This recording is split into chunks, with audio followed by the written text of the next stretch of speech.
ক্যালকাটা নিউজে আপনাদের সকলকে স্বাগত আর প্রত্যেককে গুড মর্নিং জানিয়ে শুরু করছি আজকের গুড মর্নিং বাংলা।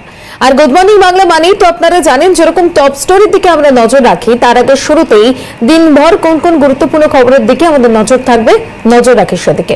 নজর রাখবো আজ নজরে কি কি রয়েছে।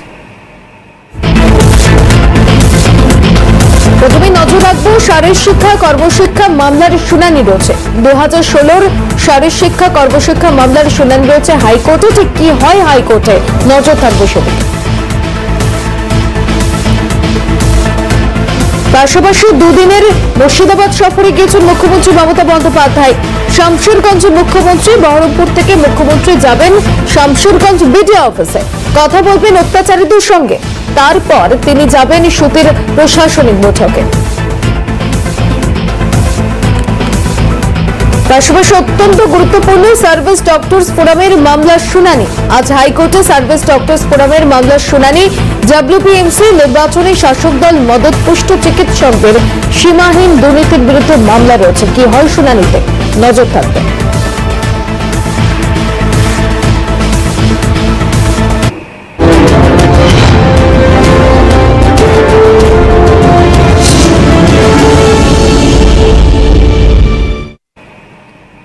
আর টপ স্টোরি শুরুতেই যে খবরের দিকে নজর রাখবো, যে হাতে মরার আগে ভাতে মরার অবস্থা যেন পাকিস্তানের।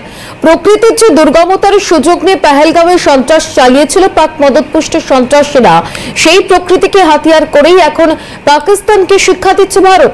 সিন্ধু জলচুক্তি স্থগিত করে পাকিস্তানকে কোথাও জলসংকটে ফেলে দিয়েছে ভারত, কোথাও কোথাও প্লাবিত হচ্ছে পাকিস্তান। গ্রিক দার্শনিক জেনো বলেছিলেন, জীবনের লক্ষ্যই হল প্রকৃতির সঙ্গে চুক্তি করে জীবন যাপন করা। পরিবেশের সচেতনতা প্রসঙ্গে বৈদিক ঋষিদের স্তোত্রেও উচ্চারিত হয়েছে প্রকৃতির প্রশংসা। কিন্তু চুক্তি তো দূরের কথা, বিশ্বের বিবাদমান দেশগুলি এবং সশস্ত্র জঙ্গি সংগঠনগুলির নৃশংস নারকীয় উন্মাদনা আর হিংসার বিভৎসতা দূষিত করে চলেছে জল, মাটি এবং হাওয়াকে। পেহেলগাঁওয়ে পাকিস্তানের মদতপুষ্ট সন্ত্রাসীরা নির্মম হত্যাকাণ্ড না চালালে, 26 জন নিরীহ মানুষকে নির্মমভাবে খুন না করলে আজ ভারত পাক সীমান্তে এভাবে বেজে উঠত না যুদ্ধের দামামা। যুদ্ধ শুধুমাত্র সামরিক শক্তির উপরেই নির্ভর করে না।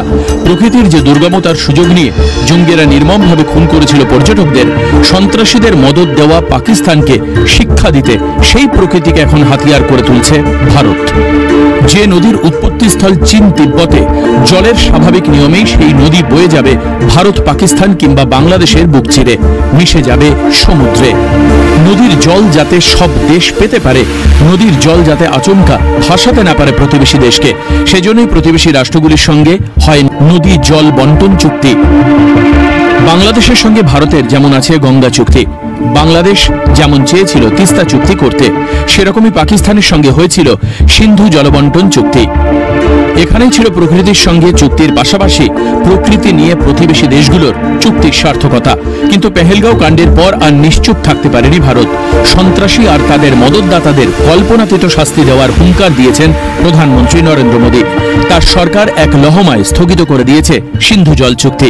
ফলে শতদ্রু, বিপাশা, ঝিলম, চন্দ্রভাগা কিংবা সিন্ধুর জল যতক্ষণ সম্ভব ধরে রাখছে ভারত।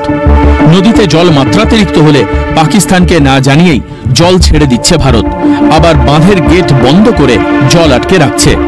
ফলে পাকিস্তানের কোথাও জলের সংকট, আবার কোথাও জলের প্লাবন, কার্যত বন্যা পরিস্থিতি তৈরি হচ্ছে।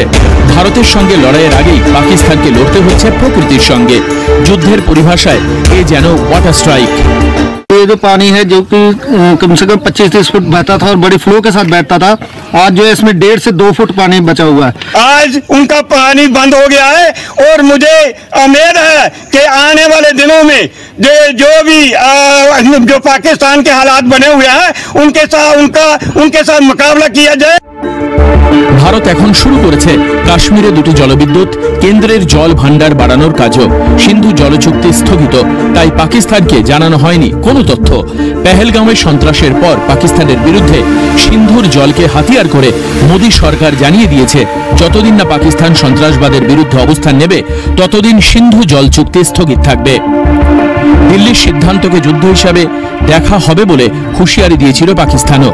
কিন্তু অনড় থেকেছেন মোদী সরকার, বুঝিয়ে দিচ্ছে সন্ত্রাসবাদীদের মদদ দেওয়া বন্ধ না করলে পাকিস্তানকে লড়াই শুধু ভারতের সামরিক শক্তির সঙ্গেই নয়, পাকিস্তানকে লড়তে হবে প্রকৃতির সঙ্গেও। পাকিস্তানকে ভাতে মারতে প্রকৃতিকেও সঙ্গী করে নিয়েছে ভারত।